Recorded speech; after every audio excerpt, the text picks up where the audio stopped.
Today we compare The Cloudsburst from The Hobbit to its on-screen portrayal in Peter Jackson's The Hobbit: The Battle of Five Armies. I'll be critical yet fair on the changes that were introduced and examine the reasons behind those decisions. And we'll dive deep on the redemption story of a key character in both book and film.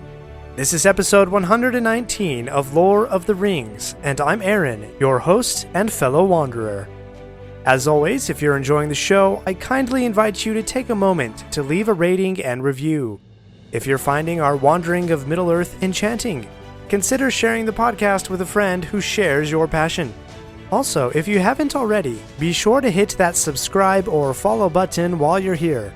By doing so, you'll ensure that you never miss out on any future episodes that await on the horizon. Your support keeps the lore of Middle-earth alive. Now, let's wander.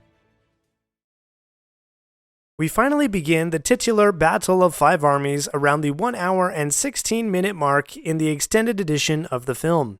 At this point, viewers are met with a dramatic confrontation that marks the culmination of tensions between various factions: the elves, the men of Laketown, and the dwarves under Thorin's leadership.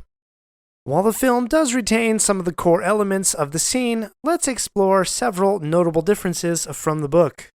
While the book is not clear how many elves were involved in the battle, the film adaptation certainly doesn't underestimate the number of elves present. This contributes to a more visually spectacular showdown. This could have been a conscious choice to heighten the epic feel of the battle and cater to the cinematic experience. The stark differences between the dwarves and elves are made quite clear. Thorin fires one warning shot, and the dwarves gloat, yet their boasting is cut short when Thranduil, with only a slight nod of the head, gives the order, and hundreds of elves, in perfect unison, put arrows to their bows. As in the book, Bard reveals the Arkenstone, yet unlike the book, Thorin stares speechless while Keely labels them as thieves, asking how they came by the heirloom of his house. When Thorin expresses his doubt, Bilbo owns up to giving them the Arkenstone. Little did he know that by doing so his life would be in danger, as Thorin orders him to be thrown from the wall. Perhaps inspired by Bilbo's courage to admit his burglary, the other dwarves do not move to obey Thorin's orders. Thorin's reaction at the wall matches his reaction in the book, where Gandalf sums it succinctly in both book and film by saying, quote, "You are not making a splendid figure as king under the mountain." By showcasing Thorin's fall from a good leader to self-centered evil, the filmmakers provide a nuanced portrayal of his transformation, setting up the audience for a potential redemption arc in Thorin's journey. With Bilbo scrambling down the wall to join Gandalf, the negotiations at the wall begin to conclude. Thranduil encourages Bard to sell the Arkenstone to Ecthelion of Gondor. That name may not seem familiar to you. Ecthelion is the father of Denethor, who in turn is father to Boromir and Faramir. I'm sure those names sound familiar to you. However, according to Tolkien's timelines, the ruling steward in Gondor at this time was actually Turgon, the father of Ecthelion and great-grandfather of Boromir. That's really trivial lore though, and only keen-eared fans would pick up on Ecthelion's name, but hardly anyone would know of Turgon. Anyway, back to Thorin. He seems to stall for time until the landing of a black raven, symbolizing the arrival of his cousin, Dane Ironfoot, and a formidable army of dwarves. As the elves reform their ranks in response to the dwarves' formations, Gandalf informs Bilbo about Dane, Thorin's cousin. Gandalf emphasizes that while Thorin is considered stubborn, Dane takes it to another level, being less reasonable than Thorin. Now, in the book, the dwarves spring to attack without warning, and, quote, battle was about to be joined. I believe, in Tolkien's mind, that here there was no actual fighting between dwarves and elves. Don't get me wrong, Tolkien did write many battles between these two generally good species. But it appears to me, in the case of this children's tale, The Hobbit, that he did not intend for dwarves and elves to fight hand-to-hand. Not so in the films, where several minutes of dwarf versus elf fighting are displayed. Now, by visually representing the fighting, it gives the filmmakers quite a bit of creative leeway in showing how these two species wage war above ground. The filmmakers showcase dwarvish ingenuity by introducing unique elements like the dwarvish cavalry mounted on mountain goats with giant horns. This inventive touch not only adds a layer of creativity but also reinforces the dwarves' resourcefulness. Dane's old twirly-whirlies act as both defense against arrows and as artillery against the elves, highlighting the dwarves' prowess in engineering. This adaptation creatively addresses the lack of detail in the book and adds an exciting dimension to the battle. The elvish formations, executed with precision akin to a dance, are a visual spectacle that perfectly suits the cinematic medium. This adaptation provides an artistic interpretation of the elf-dwarf conflict as their unique battle styles clash. The arrival of the wereworms, an obscure creature from Tolkien's lore, which we touched on a few episodes ago, is another instance where the film takes liberties to expand upon a concept that's only briefly mentioned in the book. These colossal creatures, burrowing beneath the earth, serve as a fantastical element, further enriching the battle's scale. As the battle rages on, the dwarves change in formation to face the orc threat, brings a moment of tension. However, Thorin's refusal to help emphasizes his single-minded focus on reclaiming the mountain. An unexpected turn of events occurs when the elves also stand down, but then later engage with the dwarves. This dynamic shift adds complexity to the scene, transforming previous rivals into tenuous allies, and delivers an emotional tension and resolution for the audience. Even my 4-year-old, who saw this scene while I was preparing this episode, feels that emotional tension. In her words, quote, "That's pretty cool. The Golden Ones helped them. Fight, fight, fight."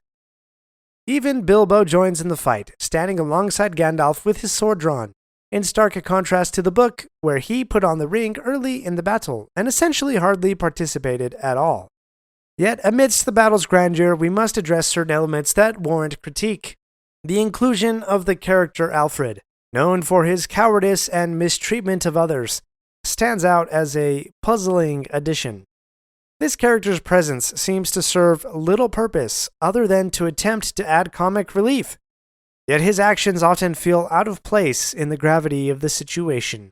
Additionally, the portrayal of untrained citizens defeating battle-hardened orcs, which, by the way, is a common cliché among Lord of the Rings on-screen adaptations, can be seen as overly optimistic.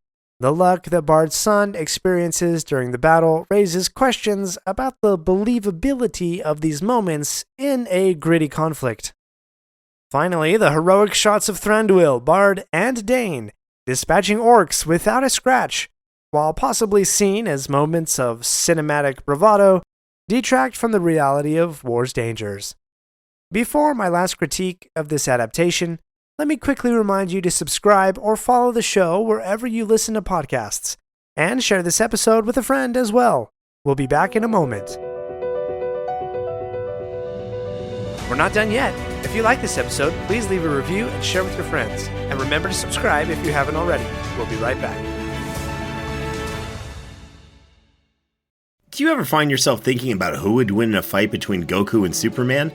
Hi, I'm James Gavsey, and on the Who Would Win show, me and my co-host Ray ignore anything important happening in the outside world and debate fictional battles between characters from comics, movies, and video games. We got a new show every week, and almost always am I the winner. Yeah, not true, Ray. In the past, we've discussed such matches as Captain America versus Darth Vader, Solid Snake versus the Iron Giant, classic matchups like RoboCop versus Terminator, and even the Muppets versus Sesame Street. That one was crazy.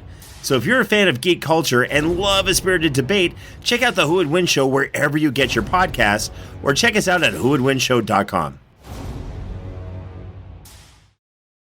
Welcome back, fellow Middle-earth wanderers. Let's round out our exploration of the film's adaptation of The Cloudsburst by acknowledging a crucial theme that sets the films apart from the original text: the transformative character arc of, and subsequent overwhelming focus on, Thorin Oakenshield. One of the most distinctive differences between the book and the film adaptation is the elevation of Thorin's character to the forefront. In Tolkien's original work, Bilbo remains the central figure, But in the films, Thorin's journey takes center stage, especially in the final moments of this sequence. We witness a broken Thorin, consumed by the dragon's sickness and ensnared by his obsession with the treasure, hiding in the halls of Erebor. While others fight for his cause, he declares the treasure's value to outweigh the cost of lives. It's a stark portrayal of his internal struggle. Dwalin's brave attempt to reach him with the truth, that he's become lesser despite the crown on his head, encapsulates the essence of Thorin's torment. His response, reflecting his shattered psyche, reveals his self-inflicted shame from his former identity. But then comes a turning point, a moment of redemption. As Thorin revisits the words of those who care for him, his introspection culminates in a psychedelic vision, shall we say, revealing his fear of succumbing to the dragon's sickness that once consumed his grandfather. Stripped of his kingly regalia, a humbled Thorin emerges from the depths of the mountain, ready to lead once more. His question, quote, "Will you follow me one last time?" is met with a poignant response as his fellow dwarves raise their weapons in unity. I'll admit, it brings a tear to my eye. The battlefield holds its breath as the orcish horde prepares for the final assault. Yet a new horn pierces the air. Bomber, the steadfast fat dwarf, sounding the rallying cry from atop the wall.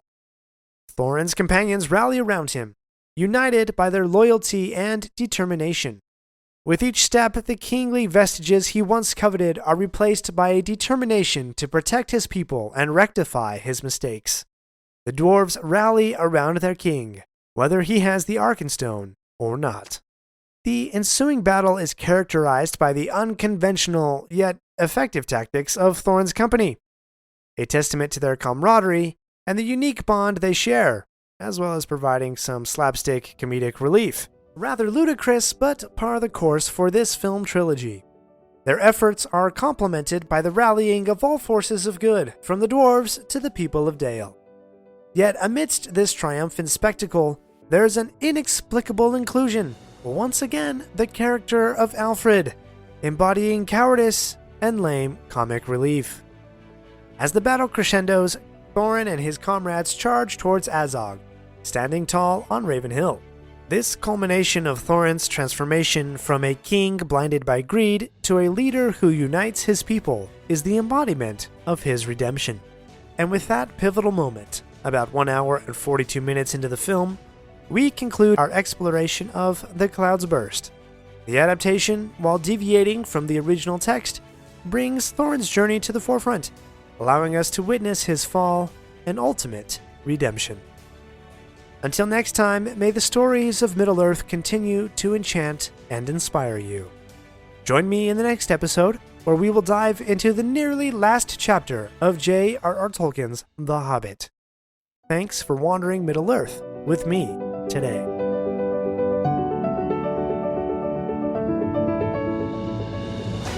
My friends, if you enjoyed this episode, let me know by subscribing, leaving a review, and sharing with your friends. Follow me on Facebook or Instagram at Lore of the Rings Podcast. For feedback on the show, please email me using the link in the show notes. Until next Thursday, remember, not all those who wander are lost.